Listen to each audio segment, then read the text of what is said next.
Moving on, and China is installing a career security official as the new leader of Hong Kong. It's the culmination of a sweeping political transformation that has gutted any opposition in the Asian financial centre and placed it even more firmly under Beijing's control. John Lee, 64, is now expected to be appointed Hong Kong's next chief executive by a small committee this weekend. Let's cross now to Oliver Ferry in Hong Kong. It's a rather different election campaign this time around, isn't it, Oliver? Yeah, John Lee is facing into an election where he knows that he will be selected to be Hong Kong's fifth chief executive, and he's very much going through the motions on Sunday for the election, and was also going through the motions today, perhaps to give some semblance of normality. He held a rally at Hong Kong's exhibition centre, but the public were not allowed to attend it because his entire electorate were there, all 1,500 members of the selection committee that decide who will rule Hong Kong. This year it's particularly unusual as there's only one person nominated. China said that it would only give its blessing to John Lee.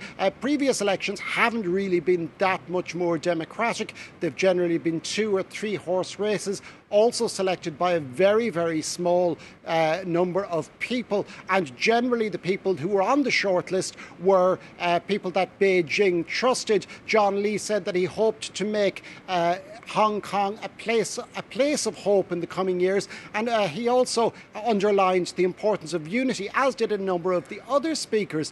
But of course, Hong Kong is far from a unified place. The anti-Beijing pro-democracy camp is largely decimated, having been more or less disqualified, and many of them thrown into prison in recent times. And there's very much, while John Lee will certainly have some support among the electorate, quite a lot of Hong Kong people would certainly not feel unified underneath him.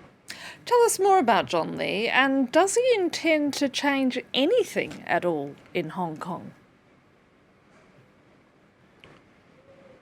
Well, John Lee is 64 years old and he's a career police officer. He was in the force for 36 years from the age of 18. He moved into government in 2012, where he served a number of roles, including Chief Secretary from 2017 under Carrie Lam. Now, many people speculate that he was actually the person running the city effectively during the few months of sometimes violent protests in 2019.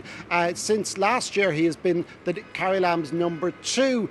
He has said that he intends to get Hong Kong back on an even keel economically, even though he himself doesn't really have much business experience. But certainly he will have difficulty with that, because he's not very forthcoming on whether Hong Kong will lift its very strict zero COVID restrictions. He probably won't have much call over that, because Beijing will really be calling the shots, because opening the border with the mainland would be the main priority, both for Beijing and the Hong Kong government. That's probably not going to happen anytime soon, but he certainly says that Hong Kong has a bright future. He says that it will be unified, it will be a better place 5 years from now. Right now, he's certainly got an uphill battle for the job that he is taking over, but yeah, one thing is for certain, he will have Beijing's backing no matter what.